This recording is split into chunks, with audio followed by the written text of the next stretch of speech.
There are new developments and updates in the Washington, D.C. plane crash, the collision between an American Airlines CRJ plane and an Army Blackhawk helicopter.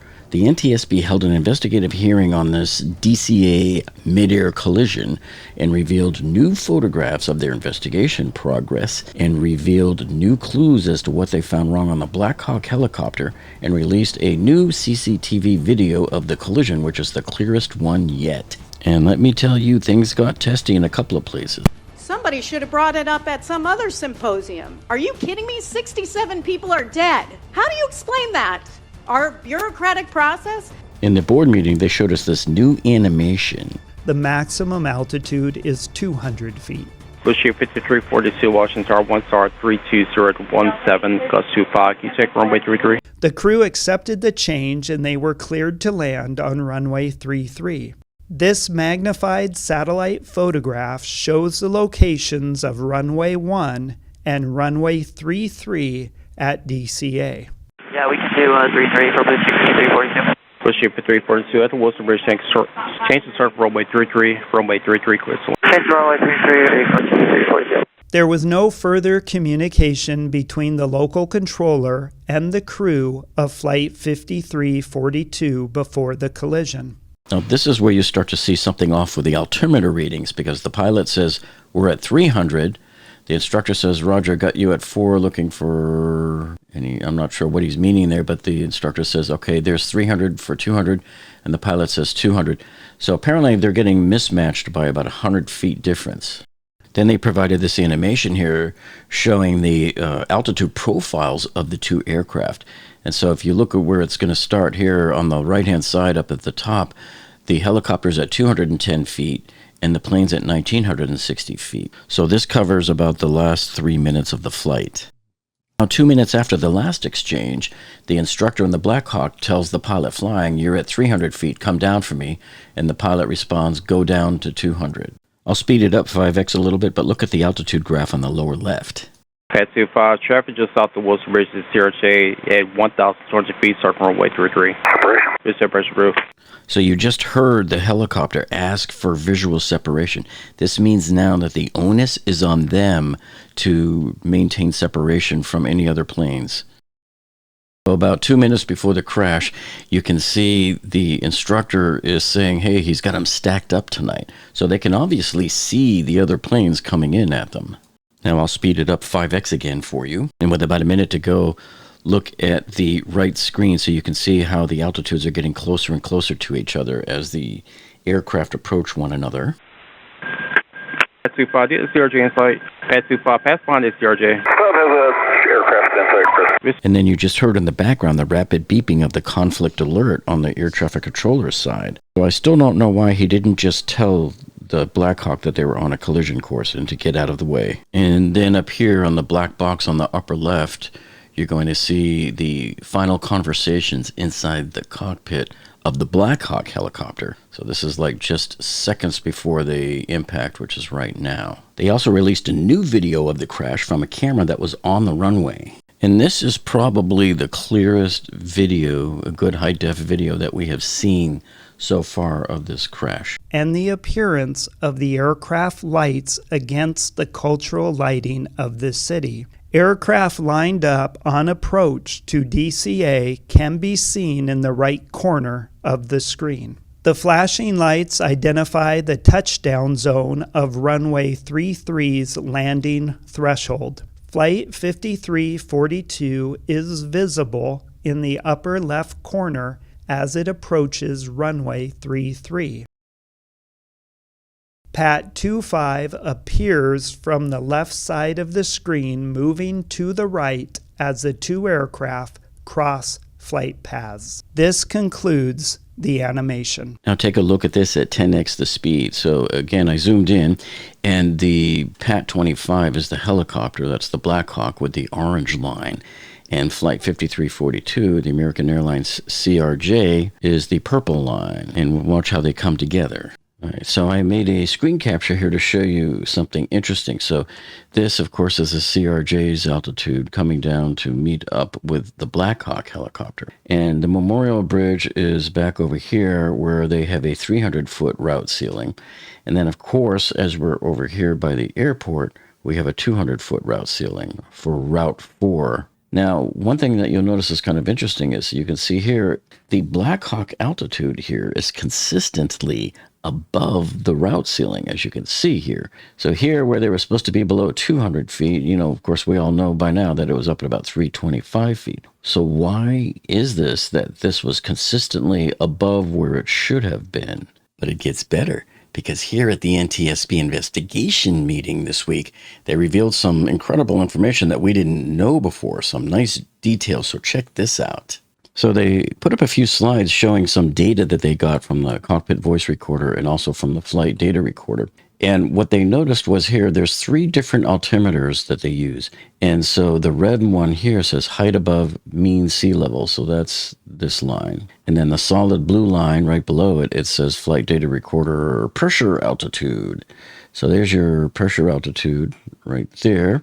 And then right below it, this blue dotted line is the corrected pressure altitude. So they dial it up into the Kelvin window on the dials, and that takes care of it. But anyway, if you look here, this triangle shows a right seat call out. This would be from the trainer pilot. And then over here is another call out, both left and right seat. You can notice that they're both pretty far different from each other, as I showed you before. And then both of these are even below the height above the mean sea level, which is probably the more accurate one to go by. So they made similar plots here for their CRJ plane, and you can see how their altimeters, all 3 of these readings, come out to be like very close. They're like just about overlapping here. So they did pressure altitude, radio altitude, and geometric, which is from GPS. And even when corrected, they were all within 10 to 20 feet of each other. Now, if you look what happened here, this is looking at the last 5 minutes of the flight, right up until impact. And so what happens here then is these 2 lines are for the plane, and these 2 dotted lines are for the helicopter. And if you notice that right at the point of impact, these 2 lines should come together. Actually, all of them should be coming together. But at least you can see right here that the radio altitude from the Blackhawk, which is probably its most accurate at this point, at that altitude, you want to be using the radio altitude and not the pressure altitude yet. But you can see it lines up perfectly here with the corrected radio altitude of the CRJ, which makes sense because they're colliding. Within 10 feet at the approximate time of impact, the helicopter corrected pressure altitude was 100 feet lower than the CRJ. However, when you look here, the Blackhawk's pressure altitude, which is this blue dotted line, is 100 feet lower than the CRJ's pressure altitude. And so you figure, why would that be? What's going on here? So this could be the crux of the problem here. Is there something wrong with this altimeter or the design that was causing both of these pilots even to question each other? And this was causing them to consistently think that they were 100 feet lower than they really were. They were really up here, but they thought they were 100 feet lower. And they said that during the helicopter flight over the Potomac, the corrected altitude values from the flight data recorder were 80 to 100 feet lower than the actual height above mean sea level. Okay, so here's what else they found. So they did a test right at Davison Field, and the elevation of the field there is 45 feet. So this is that marker for 45 feet right here. And while they were just sitting there without NR being 100%, so the rotor blade's not going fast enough for it to lift off yet, they noticed here there was an 80-foot difference between the field level, the actual level there, and what the corrected pressure altitude was telling them. So this is once they even dialed in that correct number into the Kolsman window. So anyway, as you can see here, it's showing, 80-foot difference. And then right here, when NR hits 100% and it starts to lift off the ground, then you start to see everything move up. So then they take 3 more Blackhawk helicopters from the same unit as the one that crashed, and they take them on some flights at different altitudes. And now here you can see these top 2 lines right here are the FDR radio altitude, which is going to be more accurate at that altitude, and also the corrected ADSB geometric altitude. And you can tell that these two are spot on with each other. But the FDR pressure corrected one right down here, the blue dotted line, is consistently about 100 feet below it. So if you're using the barometric gauge instead at these lower altitudes, you're actually going to be thinking you're 100 feet lower than you really are. See, and then here's all of the gauges here. So the radio altimeter is here. So they typically, one pilot I saw them interview said that they typically like to use the radio altimeter when they're a few hundred feet, and then once they get above that, they'll switch to the barometric altimeter. And then here's where you can dial in the correction for the local pressure into the Colesman window. Okay, so here's one where they flew the helicopter over a FedEx facility. And as you can see here, the radio altitude is 440 feet. Okay, so now once they're moving at 75 knots, you can see here that the mean sea level altitude here is about 540 feet. However, the barometric altitude is showing up at 425 feet. And even the radio one is off a bit on this one too. It's at 440 feet. Now here's the crux of your problem right here, because what they did was they took all three helicopters and they laid the FDR pressure altitude right on top of each other. And you notice how different these are? Remember now, all three of these helicopters are flying in formation together at the same altitude. So when you're flying in formation, these three lines should be pretty much the same on all three of them, but you can see the varied difference here of almost a couple of 100 feet, I think, on some of these data points. So now you compare this to the radio altitude, which is more accurate. And there's your radio altitude for the three helicopters. See, this is how the previous graph should have looked, because they're all like just about in agreement here.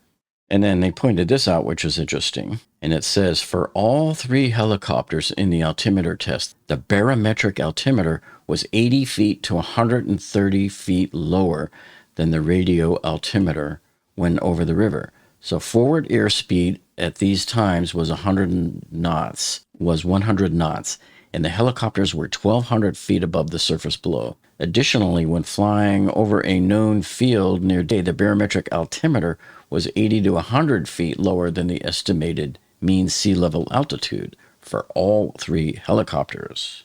And just like I showed you in the chart, they're saying right here, they're summarizing it, that all three helicopters in the altimeter test showed limited to poor agreement between the FDR corrected pressure altitude and the barometric altimeter in the cockpit while on the ground too.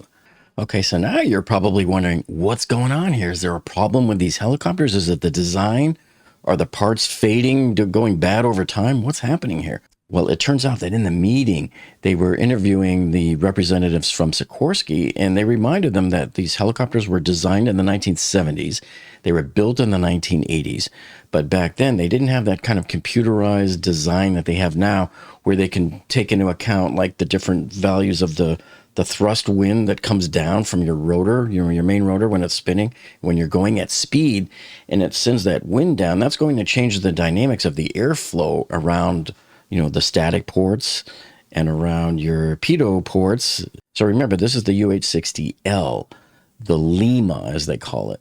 And the next version that came out has much more improved altimeters, and these are what everybody there calls the mic, so the UH-60M. And so it was pretty interesting what one guy here from the Army said. Knowing that there's plus or minus 100 feet, any qualified Army pilot or any civil pilot will go, the fact that we have less than 500-foot separation is a concern for me personally. Quote, someone said, modernization decisions made this decade will affect the next generation of Army aviators. Do you remember that one? Yes, sir, I wrote that article. Yes, sir, Blackhawks are going to fly for another 50 years, and so I think it's very, very pertinent and very vital to upgrade the Blackhawk fleet today so that we can have 60 mics and even more capable aircraft in the future. So should the Limas be flying today? If I was king for a day, I would take all the Limas out of the fleet today and replace them with mics and make them better so that our soldiers have the most effective fighting aircraft. No, sir, I'm not. Over the last weekend, 5 of those Limas flew behind my house. And you're telling me it's going to be 2 months before you tell them that there's a discrepancy in their altitude? Could you hurry it up? How about telling them now? We are in public testimony, and so we have put it out there in public testimony. I hope every Army aviator is not having to watch the NTSB.gov live stream to figure out that there's a discrepancy in their altitudes of the planes that are flying around us. Sorry for my frustration. Now, once in a while, people will come onto my videos and leave comments like the NTSB is dishonest. They're just covering up for this person, that person, or whatever. And these people have no clue, and they have no evidence, basically. But you're going to see some tense exchanges here between the NTSB and some of the panelists. And some people were doing some things there that were trying to get by the NTSB. And you'll see that Jennifer Homendy, the chairman, wasn't having any of it. But check this one out here first. That this altimeter was actually returned for service and reconfigured. Are you aware of that? The right altimeter? I was not aware of that, sir. Okay, it's in the group chairman's report for helicopters. Have you read the group chairman's report for helicopters? Yes, sir. I've read all the exhibits for this hearing. Well, I'd refer you to page 39 and 40. So if you don't know that that was done, I think it would be helpful to read it. Oh. Both the altimeter had been overhauled and recertified in 2018. Have you went back and looked at other recertifications and overhauls of altimeters to see if they're still within specs? And this is what he was talking about here when they were reviewing the wreckage of the Blackhawk. It says, based on the altimeter was manufactured in the 2002 timeframe. 2 labels were affixed on the barrel of the altimeter housing. One label showed information that it was overhauled by Olmsted in January of 2018. The second label showed the altimeter was certified to 50,000 feet on that same date. So I wonder why that was brought in for repair. From what you've heard... Mr. McKinney, yes. Can you hold for a second? Certainly. I would ask that witnesses put away their electronic devices. If you are communicating with your party tables, you should not be doing that. Please put them away. So she caught them pulling a fast one there, trying to communicate with one another. Here's where things started to get testy, because the chairwoman, Jennifer Homendy, didn't like the fact that the FAA was stalling them for 6 months, that she'd been asking for this data on the tower. The sign was there that there was a safety risk, and the tower was telling you that. Yet you know what FAA did? After the accident occurred, you transferred out the air traffic manager, 2 assistant general managers, and the staff support manager or support. But what you did is you transferred people out instead of taking ownership over the fact that everybody in FAA in the tower was saying there was a problem. But you guys are pointing out, welp, our bureaucratic process, somebody should have brought it up at some other symposium. Are you kidding me? 67 people are dead. How do you explain that? Our bureaucratic process knows how many steps it takes to get a policy change. 21 steps. Fix it. Do better. And it got even dicier, too, when they found out that apparently somebody from the FAA had elbowed somebody else while they were talking and tried to get them to stop. So it looks like somebody was spotted trying to interfere with the speaker.